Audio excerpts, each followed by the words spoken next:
Pendidikan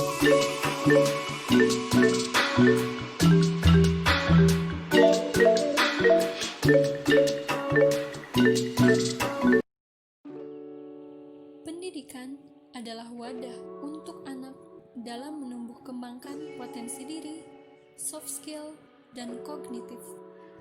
Pendidikan juga menjadi ujung tombak dalam perkembangan suatu bangsa, karena mampu mencetak generasi yang terdidik dan terlatih, serta memberantas buta aksara yang masih ada di antara sekian banyak penduduk Indonesia ini.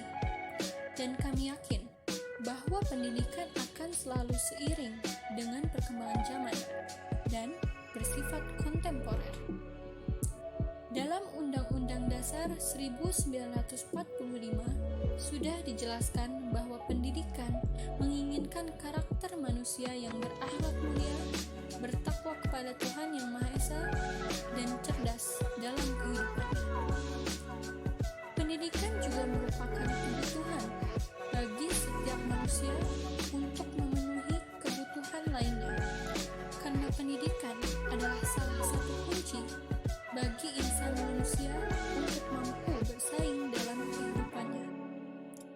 Pendidikan dibutuhkan manusia sebagai makhluk sosial untuk berinteraksi dengan sesamanya dan menjadi tempat paling menyenangkan bagi manusia atau anak didik agar mereka tumbuh dan berkembang sesuai dengan potensi yang mereka miliki sebagai bekal hidup di masyarakat.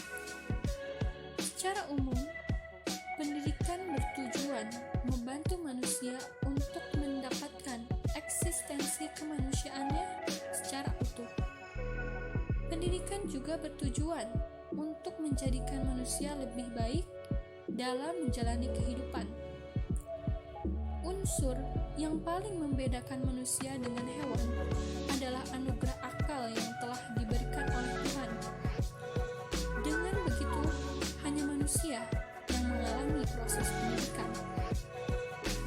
Manusia dalam pandangan kaum eksistensialis merupakan makhluk yang dilahirkan ke dunia dalam keadaan tak berdaya, dan ia terpaksa bertanggung jawab terhadap eksistensinya. Tilaar 2012. Pendidikan yang humanis akan menjadi humanis manakala dalam konsep dan alur keberpihakannya tidak hanya diarahkan pada kepentingan siswa sebagai manusia, tetapi harus juga diarahkan pada guru sebagai manusia yang harus dihargai dan dihormati.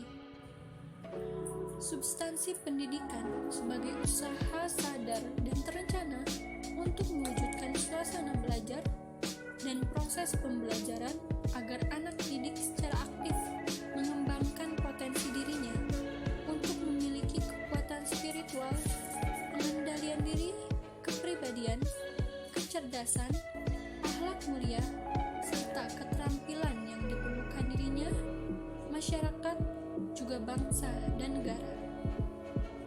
Selain itu, model pembelajaran yang diterapkan perlu diperhatikan. Indonesia patut bangga karena memiliki konsep pendidikan dari Ki Hajar Dewantara, seorang pemikir pendidikan asli Indonesia yang telah memperjuangkan pendidikan untuk rakyat. Ki Hajar Dewantara lebih mengetahui konsep pendidikan untuk Indonesia itu sendiri yang sesuai dengan konteks realita di Indonesia. Dalam berbagai tulisan tentang pendidikan yang ditulis oleh Ki Hajar Dewantara, pendidikan harus dimulai dari persamaan persepsi pemangku pendidikan tentang mendidik itu sendiri. Menurut Ki Hajar Dewantara, mendidik dalam arti yang sesungguhnya adalah proses memanusiakan manusia atau humanisasi, yakni pengangkatan manusia ke taraf insani. Dalam mendidik, ada pembelajaran yang merupakan komunikasi eksistensi manusiawi yang otentik kepada manusia untuk dimiliki, dilanjutkan, dan disempurnakan. Jadi, sesungguhnya pendidikan adalah usaha bangsa ini membawa manusia Indonesia keluar dari kebodohan dengan membuka